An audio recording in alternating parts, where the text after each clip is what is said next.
thank you. Well, my name is Bouserhal, so he got most of it right. But yeah, I went to school here for a while. I did both my bachelor's and my master's here. I've been part of AEE for a really long time. I started pretty much after the second semester AEE started. So what I'm going to do right now is first I'm going to talk to you a little bit about myself, about how I got to where I am today. And then after that, we'll get a little technical and I'll start talking about hearing conservation. So to tell you a little bit about myself, I did electrical engineering here. And like I said, about my fourth or third semester here, I had a kid in my class that I was really close to who came up in front of the class and was like, if any of you people like audio, you should come to this group that we started called Audio Enthusiasts and Engineers. We build audio equipment, we have a lot of fun. So I was like, alright, whatever, I'll check it out. I love music, I'll see what this is about. So I go, and one of the first meetings we had, we actually made our own circuit boards, which was really cool. We got to make it ourselves, we used the dies and everything. And at that point I was hooked. I was like, whoa, I can actually use what I'm learning in my classes somewhere other than the labs. So, just because I love the labs. So I decided that I'm going to stick to it. And AEE ended up being a big part of my career, a big part of what drove me to do what I'm doing in my life. I mean, I did electrical engineering to start because I liked math and physics. I was good at it, it was easy to me, thanks. And I loved that stuff, so I didn't really know what I was going to do with it. I knew I liked to teach, but I still didn't have a point. What am I doing this for? And then when I started doing AEE, I started seeing a vision. Okay, I love music, I can actually apply what I'm doing to something I enjoy.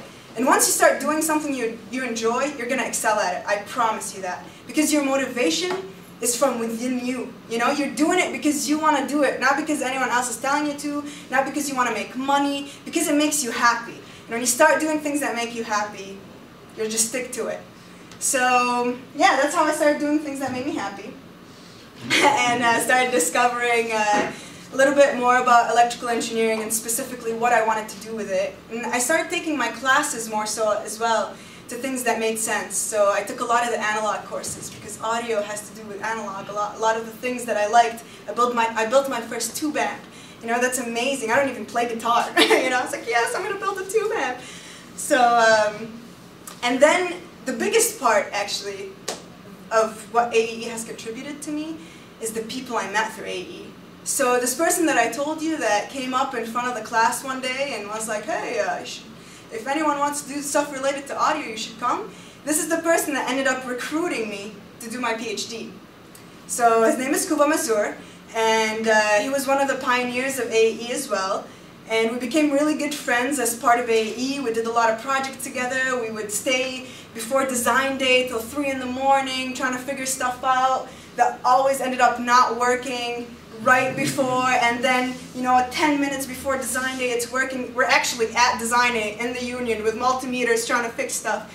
And when you do things like that with people, you build a connection and something that's real. So, so Kuba. And then Stas, I think you guys have met Stas as well. So Stas came out of this as well, and what he contributed to my life, and all these influences that I had of people that really shaped who I am and made sense of why I'm doing engineering is amazing. So the second part of why I loved AEE is because I learned how to be a leader. Now, being a good leader, you also need to know how to follow. Because if you don't understand how to follow, you can't lead. You have to lead people because in a way where you can follow. You have to be able to follow yourself, right? I have to make things that I know I will do to get people to do them with me. I can't have ridiculous assumptions. So we've always had problems with AEE and leaders because you guys are lazy sometimes. You are. People are so dependent on other people. If you want to do something, you got to get it done. You got to get up there. A leader is there to make some steps for you, right? To tell you what time to show up to something. At the end, you have to lead yourself. I'm not going to take you out of bed, right? A teacher won't teach you the subject matter. They'll teach you how to learn. They'll teach you how to learn it, how to get to it. at the end, you're the one who has to learn it, right? I'm not gonna take the exam for you. You're the one who's gonna have to do the problem solving. And from learning leadership, I actually learned how to teach. So it all connected. And from AEE, I met Dr. Wiersba. Well, I knew Dr. Wiersba from my classes, but through AEE, it was a different connection. And then I taught, one of the first classes that I taught was 203. I was a TA for 203, and I fell in love with teaching.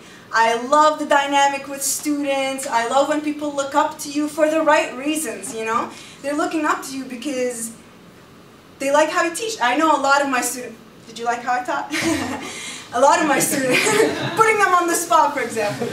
A lot of my students have come up to me and told me they like how I teach. You know why? Because my only goal is for you to learn. I want you guys to learn, right? And that's, at the end, if you see that in someone, if you see that someone cares about you and they're doing what they're doing to help you, I think at the end, you give it a shot. So from being a teacher for a while, I taught many different ECE courses. I taught 203, 303, I taught 404, not 404, 416. I wish I taught 404. I subbed for 404. I taught 404. Yeah, whatever, Tom. And then I taught a lot of math courses until at some point, even as a grad student from electrical engineering, I taught my own math course, which is great. I was at MSU teaching a course with all math people as an engineer, and it was awesome. So, like I said, the reason why I'm talking about this is to really show you how AEE has shaped who I am. You know, this isn't, for me, this wasn't just a club. This wasn't something that I had to do that I could put on my resume.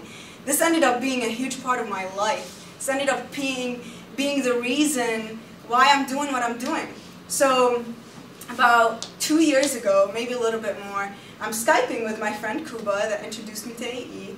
And he's at this point in Montreal, and we're talking, and he's telling me about his project that he's working on. It sounds awesome. He's working with, I'll show you, these custom molded earplugs, and he's doing all these things I wanted to do, and I'm like, this is great. And then he's like, so actually, we're looking for someone that is good in signal processing, and I know that you're good at it. So, do you want to come and interview? And I was like, yeah, sure, I'll check it out. I want to go to Montreal. I mean, it's an amazing city. So I ended up going to Montreal about 2 years ago, and I met with the professor there, and I saw the lab and everything, and I fell in love, and I decided that I was going to move there and do my PhD there. Now, Montreal is bilingual, so it's French and English, and my school in particular was French, so I spoke French already, but you know, it was my third language. I hadn't used it in a while, so it was still a leap that I had to take that I was unsure of, but I followed my heart and decided to do it. And now I'm doing something I love. And you know what? If you're going to do your PhD, it better be in something that you love. Because you know what? Within the first month of that, I was like, why am I doing this? You know, you question yourself all the time. And then when you know the answer immediately, that's when you know you should be doing what you're doing. Every time I ask myself, why am I doing this? I knew the answer, because I love to, you know? Yeah, it's hard, things are hard, life's hard. But I'm gonna do it because I love it. So yes, I wanna motivate you guys to take the lead, yo. Come on, step it up. You guys are gonna be next year's leaders, right? You can't always be followers. It's good to follow, don't get me wrong. I followed in certain things, but it's also good to lead, and it's especially important to lead your own life. So, from that, I'm going to start talking about hearing conservation. I don't know how that relates. I tried to make it relate, but okay. So, just chop, chop. Would you do anything different? Look back now and... It's a hard question. Would I do anything differently? Yeah, honestly, the only thing I would do differently is understand more of what I'm doing in my coursework. You know, and sometimes you blindly follow, it's like, oh, okay, yeah, this is the formula, yeah, sure, okay, whatever, yeah, let me write it down on my cheat sheet, let me do this.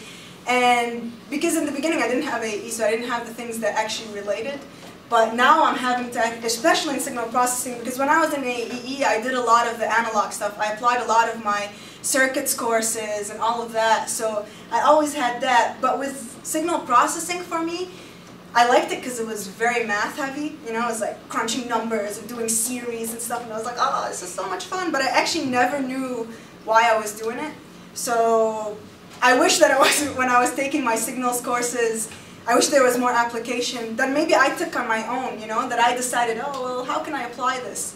Because now I'm having to go back, and even though I knew the theory, the application is completely different. And though I knew that for analog, I had to learn it for signal processing. So I would say the only thing is to start making those connections from the beginning, the connection between what you're learning and why you're learning it. Because, yeah, you know, some classes I don't want to learn, and I had to because they were required, and I understand that we're not all going to love everything that we're taking, right? But once you find those classes that you do feel like you enjoy, start to make those relationships, because at the end you're doing this to become an engineer, and you're going to want to choose what type of engineering you're doing. I'm guessing you all are engineers. I'm talking about engineering. Like, is everyone here an engineer?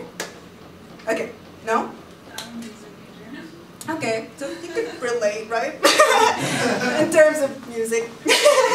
Well, no, I guess the idea really is, even in music theory, though, I think you could relate with that. It's theories, not application. It's very different things. So that would be the only thing. Okay, so I ended up going to Montreal and doing my PhD, and I just started doing my PhD. And right now I work on a platform which is instantly custom molded earphones. So before I talk about what custom molded means and everything, I'm going to start talking about hearing conservation, and that will kind of bring the topic up. And then if you want to particularly see what I'm working on, and if you want me to talk about my particular project, I'd be happy to do that. This is mostly what I've learned, actually, from the things that I've had to do in my PhD, and I think it would really relate to most of you. So let's start. All right. If you love music, finish that sentence.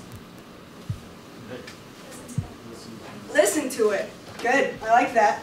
Who loves music here? You better be all of you, right? You're all your enthusiasts and engineers. Okay. But if you want to listen to it, you're going to have to hear it, right? So I say, if you love music, then you should love your ears. Because you know what? Our ears is the way we listen to music. If you don't like your ears, you might be able to feel bass. But that's the only thing that you're going to be able to get out of music. So the reason why I say if you love music, you should love your ears is because nowadays it's really easy for us to actually damage our hearing. Because we are surrounded by loud noises all over the place. So to start, I'm going to actually talk about the human ear and explain to you how we can damage it. The human ear is made out of 3 parts: outer ear, middle ear, and inner ear. The outer ear, the pinna, this is your pinna, is actually kind of like an amplifier. It funnels in acoustical vibrations into the ear canal, and then at the eardrum, these acoustical vibrations turn into mechanical vibrations. Okay? And these mechanical vibrations at the eardrum start vibrating the 3 smallest bones in our body: the malleus, the stapes, and the incus in the middle ear. Once these 3 small bones start to vibrate, they take these mechanical vibrations and turn them into fluid vibrations in the inner ear. In the inner ear, there's that little snail-type thing. It's called the cochlea. Okay? The cochlea has little hair cells called cilia in them that vibrate and move in the fluid based on the frequency and the amplitude, okay, of the sound you're hearing. I take in the sound, it goes in, turns from acoustical to mechanical to fluid, starts vibrating, these little hair cells, and once these little hair cells vibrate, they actually send an electrical signal to the brain and tell it, hey, that's a sound. That's a 200 hertz sine wave or something, right? Probably you're not listening to pure tones, but I'm just saying. So if you actually over-abuse, or just abuse, I don't know necessarily how you can over-abuse, because abusing is over. But anyway, so if you abuse the cilia, if you use it too much, then it might not grow back. We have 2 types of hearing damage temporarily. temporary and permanent. So I can actually think of the cilia as lawn. Do you know when you see lawn on the floor where people always walk? Maybe the first time someone walked on that, the lawn went back up. The second time, the lawn went back up. But when 1,000 people started walking on that lawn, there was no longer any grass, right? You see those strips where bikers keep going because the grass couldn't grow anymore. And the same could be said for your cilia.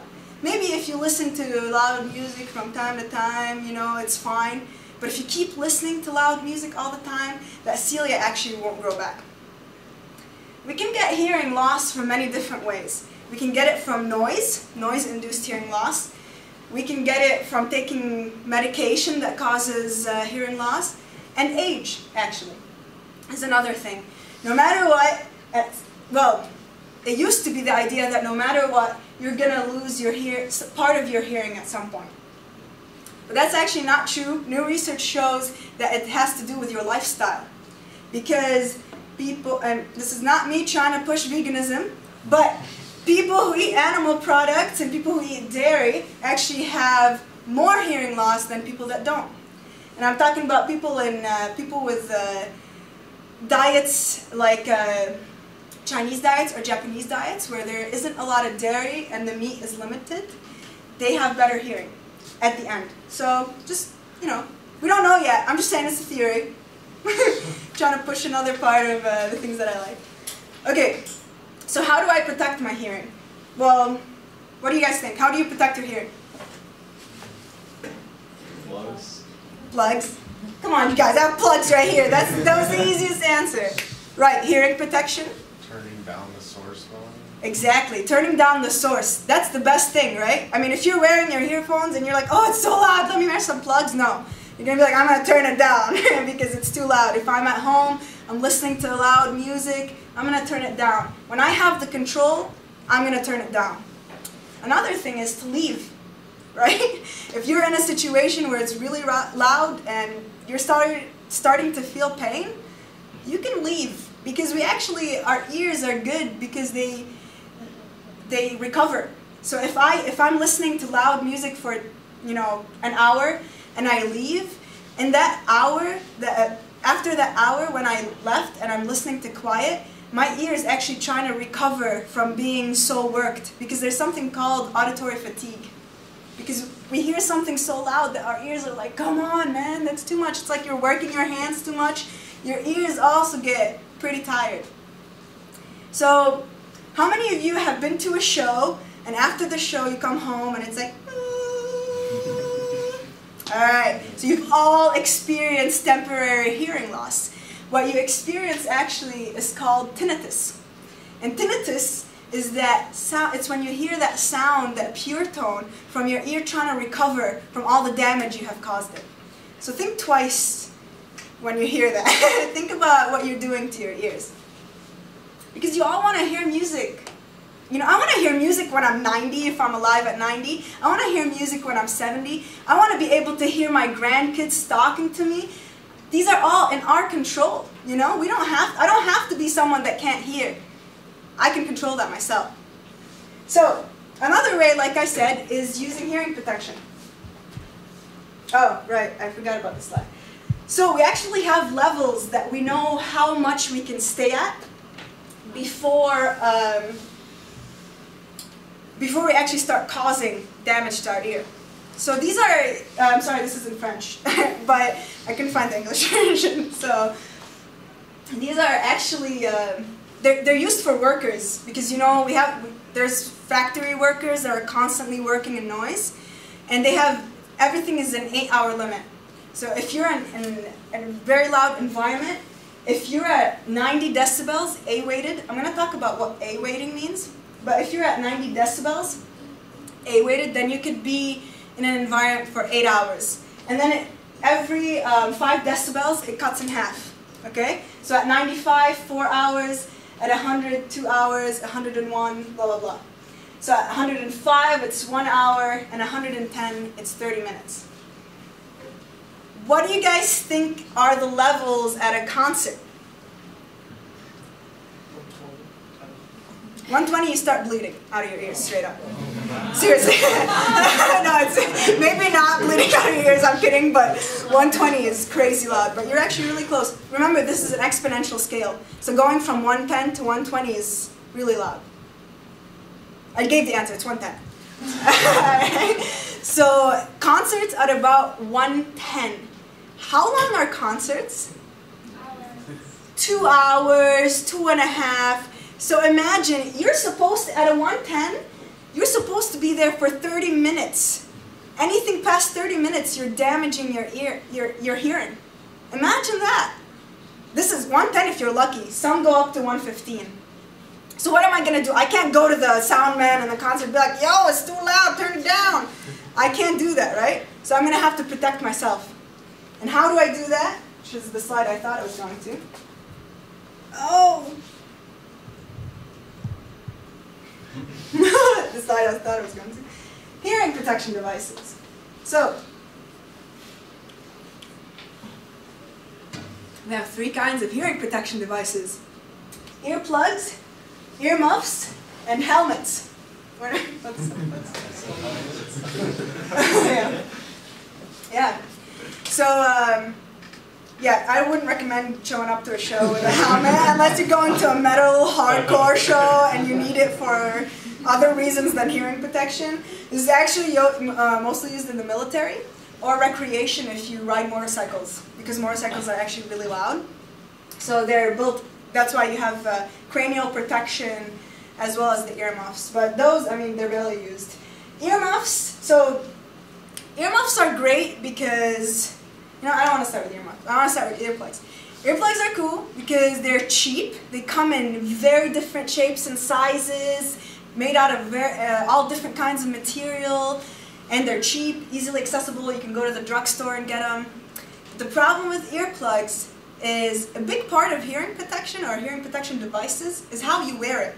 If I take a foam plug and I stick it halfway out of my ear, it's not protecting me, right? I actually have to be wearing it well. So the problem with foam plugs, for example, because earplugs can be as unique as custom molds or as generic as foam plugs, right? Foam plugs are cheap and you can get them anywhere. Customs are more expensive, take a little bit more time. But the problem with the generic foam plugs is that most people don't know how to fit them because they're actually really difficult to fit. You have to roll it down to pretty much where you can't even roll it down anymore. You take your ear, you open it, and you stick it all the way down. And people are fearful of that because you think, oh, I'm going to touch my eardrum. No, it's a pretty far canal, so you're not, there's no way, unless you have like super minuscule fingers and massive ear canals, which would not make sense. I don't think you could actually, with your finger, puncture anything. But in general, you shouldn't put your hands in your ears unless they're clean. So that's a problem with foam plugs. And also, when it comes to music, foam plugs people don't really like because they change the frequency response. So their frequency response actually affects how you hear music because they attenuate certain frequencies more than others. They attenuate high frequencies a lot more than low frequencies. So what happens is music sounds weird, you know, because, whoa, what's happening? It sounds muffled. So people who are audiophiles are not going to want to wear foam plugs. But we're going to talk about flat attenuation plugs or musician's plugs in a second. And another one is custom molds. So what I'm going to do right now, I have a bunch of different earplugs that you could look at. You can play with them, you can squish them, don't lick them, or put them in your ears. Well, I actually so right here is my custom molds. So I don't know if you necessarily want to touch the tips or anything because these were in my ears, but these are my customs. These will not fit in anyone's ear but me. These were done in the lab. So in our lab, this is a lab mate of mine that made them, which is really cool. So what's cool about, pass these along, please. Yes. Good job. So the cool part about customs is that it's really easy to wear them correctly and very difficult to wear them incorrectly because they fit exactly in your ear. If you wear them wrong, they're going to be like sticking out. You know, you can't wear them wrong. You'll feel it if you're wearing them wrong, because they'll fit exactly in there. And the reason why I said don't lick them is because with customs, you need lubrication to actually put them in your ear, because they're tight. That's a tight fit, so they fit in perfectly. And what most people do is they lick them and they put them in. So you get used to it. It's your own wax and stuff. It's all good. So yeah, go ahead, look at them, play with them, whatever you want to do. Check them out, read a little bit about what each one does. You know, there's different types of hearing protection. Each does different things, you know, so check it out. Earmuffs. Earmuffs are cool because it's really easy to wear them correctly. You know, all you have to do is put them on your ears. If, you know, you just have to fit the cup around your ears. You know, you don't put it here. It's really, you know, how else can you wear earmuffs? But the problem with earmuffs is if they're worn for a real long time, they kind of get annoying because they're sticking at the top of the cranium. So I'm talking really long time, like 8 hours, where you're working and you're having to wear these. Or if you're in a hot environment, the cushion starts actually creating sweat buildup around your ears, which is also kind of an annoyance. But they're cool for intermittent noise. They're cool for times where the noise isn't constant and you could just take it out, talk to someone, and then put them back in. You know, because with earplugs, it's a process. You know, you have to stick your hands in your ears. Let's say you're working with something that, you know, is gross and you don't want to stick your hands in your ears. It's easy to just take off earmuffs and not have to actually, it's more sanitary in that sense. But in like tight environments and stuff, it's not fun, and probably not the hottest thing to wear when you're at a show. I mean, only people that are really into hearing protection will be like, yo, I like your muffs, you know? But actually, I doubt that too, because those really sound bad in music, so yeah, don't do that. Do not take earmuffs unless you're a drummer to a show. Unless you're a drummer and you're the one drumming. Okay? Okay, so that's hearing protection. So I told you guys that there's musicians' earplugs and there's a flat attenuation, right? So what does that mean? Musicians' earplugs are made so that all frequencies are attenuated the same, okay? So that when you hear it, it's kind of like turning the volume down. It's not actually changing anything, it's just whoop, everything is lower. Now when I say flat attenuation plugs, what do you guys think of? Straight line, right? Do you guys think that the frequency response of musicians' earplugs is actually flat? No. Why? Because we don't hear all frequencies at the same volume. Exactly. There's something called equal loudness contours. This is actually, this is exactly what you were saying. We don't hear frequencies the same. We hear high frequencies at a lot lower level than we do low frequencies. Low frequencies need to be turned up a lot more for us to hear them than high frequencies. That's why the curve goes this way. You know? So I have to, at 90 decibels, I would have to hear a, you know, a 20 hertz tone. When I would hear that, if I follow this line, at 40. Okay? So that's what we call equal loudness contours, and that's where this flat attenuation comes in, and that's where that dBA come in, right? The A weighting. The A weighting means that it takes this into consideration, that it takes the fact that we don't hear all frequencies the same into consideration, so that when I'm measuring sound and maybe something, there's a lot of low frequency, you know, because a measuring tool isn't gonna know if, it's not like a human, it's gonna record everything the same way, right? So that's why we have, when we're mostly talking about human and human hearing, we use what is called A weighting. When we're talking about measuring sound in rooms and stuff, we use a C weighting, which is actually just a flat. So that's what that means, A weighting. So when you're actually looking for earplugs that are musicians' earplugs, don't expect the frequency response to be flat. That's a misconception. Flat attenuation does not mean flat frequency response.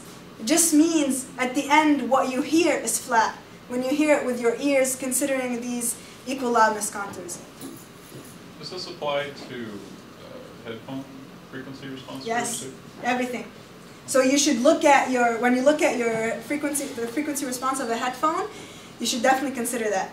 Now it gets tricky because headphones may be easy, earplugs get hard because depending on how the earplug sits in your ear, the frequency response is different. For example, if you have plugs that are in-ear, that actually go in deep into your ear, part of the bass is actually coming from yourself. That what we call an acoustical seal. When you wear your plugs and you, everybody close your ears right now with your hands and talk to yourself. Yeah, you hear that? That low frequency regeneration is caused by what we did, an acoustical seal in our ear, and it resonates. We have a lot of low frequency that happens. So some, well, good earphone manufacturers consider that. Consider the fact that part of your bass is going to come from the fact that you're wearing these tightly in your ears. So this actually mostly applies to customs because, again, if you don't wear them correctly, you lose that. You know, the moment I don't have that seal, I don't have that regeneration. If I'm putting my headphones right here, yeah, I may hear a little bit of myself, but I'm not going to hear it as loud. So yeah, just watch out for that with earplugs. So what I would recommend for you guys, the cheapest way, is to check out Etymotic ER20. Okay, it's I'll write it down. Actually, two of my friends that are right here, that's their presents for like Christmas and stuff. Etymotic ER20. Well, you might want to choose a different, like ER15 or ER12, that's up to you. But I actually have these too. I should show them to you guys. I keep these with me. I usually wear my customs that you're seeing, and what's cool about my customs is I can put different filters in there. So if I'm going to a show, for example, I don't put as much of it as an attenuation as if, I mean, I never do this, but if I'm going to like a very loud factory or something, I will probably choose a higher. So that's what's cool about phone plugs. But these are the Etymotics. So these are musicians' plugs, and I think Howard and Light, the box that you have, that I was passing around, also has plugs that are musicians. But so these are musicians. I keep them with me because whenever I go out to a show and I'm protected and it's really loud, and I have a friend that doesn't have a pair or something, I give it to them because I can clean them. You know, I clean these, I give it to my friends who need to wear them, they wear them, they feel a lot better at the show. Because the thing is, we get used to it. You know, you might go in and think it's really loud, but if you stay there for a while, it's going to become normal because you're getting used to it. You're getting used to that pain. So you got to protect. Actually, removing your plugs for like 10 minutes can counter wearing your plugs the entire time. You know, it's that fast, the damage that can be done. So I don't know if you guys, I mean, they look pretty similar, so I don't think it's necessary. I know you've told me this, Rochelle, but if you guys do choose to get those types of earplugs, can you tell them how they're supposed to clean them? Yes, thanks. Yeah. So these are called Etymotic ER20. I recommend you get the blue, okay? Unless you're a very tall guy with super huge ear canals, because the other ones won't fit your ear, okay? They're a lot bigger. They have bigger flanges, so they stick out. So get the blue ones because they're made for smaller ear canals, unless you know your ear canals are big, okay? And the thing is, if you do get the white ones because they don't have the blue ones, you can clip them. And because you're supposed to just stick them in your ear as far as you can. You're supposed to hold your ear up, and there's talks about this. To clean these, you take a Q-tip, no alcohol, no rubbing alcohol. It's actually not recommended. You start disintegrating the silicon if you start using alcohol. And you don't put them under running water. You take a Q-tip, you put the Q-tip under running water, and you clean it. You clean the plug, you know, you pass it through, and you actually have to squeeze it a little bit to get, sometimes there's wax buildup in where the filter is, so you squeeze it and the wax will come out. The important thing is, the filters are in here.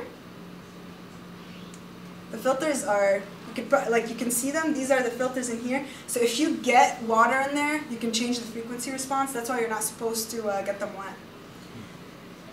Okay, so that's hearing protection, and that's why you should save your hearing. Any questions? What's up? So you called it A rating, is that what you said? A weighting. A weighting? Mhm. So do you want, if you saw a plot of a earplugs response, you would want it to be flat for A weighting? No, No? no. Okay. Oh, if the response itself, Yeah, like if the plot said A weighted frequency response. no, it's still not flat. Oh, okay. It's never flat. That's the thing. No matter what, it won't be flat. So don't look for flat. Okay. But I'm pretty sure that I don't know, honestly, but most manufacturers do not put it in A weighting. Okay. I think it's just C. But send it to me if you know, you can send my email out or whatever. If you guys have any questions about this, or you know, you found plugs or whatever, earphones, whatever that you have questions about, you're more than welcome to email me. This is my job, so, I mean, partially. That's it.